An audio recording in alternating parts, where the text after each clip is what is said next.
This is for you all also. Please ಕೇಳಿಸ್ಕೊಳ್ಳಿ. ಎಲ್ರಿಗೂ ನಮಸ್ಕಾರ.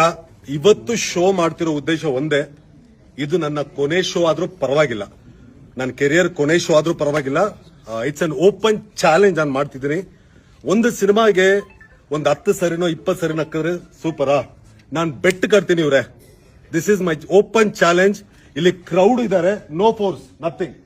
Let it be my last show of my career. ನನಗೇನು issue ಇಲ್ಲ.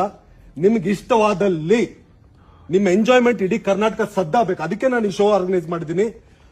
ಇವಾಗ ಏನಾಗಿದೆ ಅಂದ್ರೆ, ಈ ಪ್ಯಾನ್ ಇಂಡಿಯಾ ಅಬ್ರ ಇನ್ನೊಂದು ಮತ್ತೊಂದು ವಿಜುವಲಿ ಗ್ರ್ಯಾಂಡ್ ಇರೋ ಸಿನಿಮಾಗಳಿಗೆ ನಾನು ದೊಡ್ಡದಾಗಿ ಪ್ರಚಾರ ಮಾಡಿ ಗಿಮಿಕ್ ಮಾಡೋ ಸಿನಿಮಾಗಳಿಗೆ ಬರ್ತಿದ್ದಾರೆ. ಒಂದು ಒಳ್ಳೆ ಕಂಟೆಂಟ್ ಬಂದಾಗ ನಮ್ಮ ತಾಯಣಗೂ ಅದು ಕನ್ವರ್ಟ್ ಆಗ್ತಿಲ್ಲ.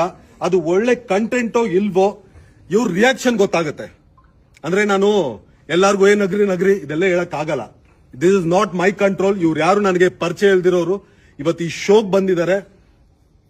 ಒಂದು ಸಿನಿಮಾಗೆ ಒಂದು ಇಂಟರ್ವಲ್ ಒಳಗಡೆ ನಾನು 20 ಮೇಲೆ ನಗಿಸ್ತೀನಿ ಸರ್, 20 ಪಾಯಿಂಟ್ಸ್ ಮೇಲೆ ನಗಿಸ್ತೀನಿ. It's an open challenge. ಅವ್ರು ನಕ್ಕಿಲ್ಲ, ಅವ್ರು ಎಂಜಾಯ್ ಮಾಡಿಲ್ಲ ಅಂದ್ರೆ let it be my last show of my career. And ನಿಮಗೆ ಇಷ್ಟವಾದಲ್ಲಿ please spread the word. And ಇವತ್ತು ಅದೇನಂತಾರಲ್ಲ, ಸ್ಟಿಂಗ್ ಆಪರೇಷನ್ ತರನೇ ಇಲ್ಲ ಅಂದ್ರೆ live I am ready to go. ನಾನು ಎಲ್ಲರೂ ಕರ್ಸಿರೋದು ಒಂದೇ ಉದ್ದೇಶ, ಬಿಕಾಸ್ ನಾವ್ ಎಷ್ಟೇ ಕಷ್ಟಪಟ್ಟು ಮಾಡಿದೀವಿ ಅಂತ ಹೇಳಿದ್ರು ನಂಬಲ್ಲ. Let the crowd decide my career today. And thank you ಎಲ್ಲರೂ ಬಂದಿದ್ದಕ್ಕೆ. Watch the film.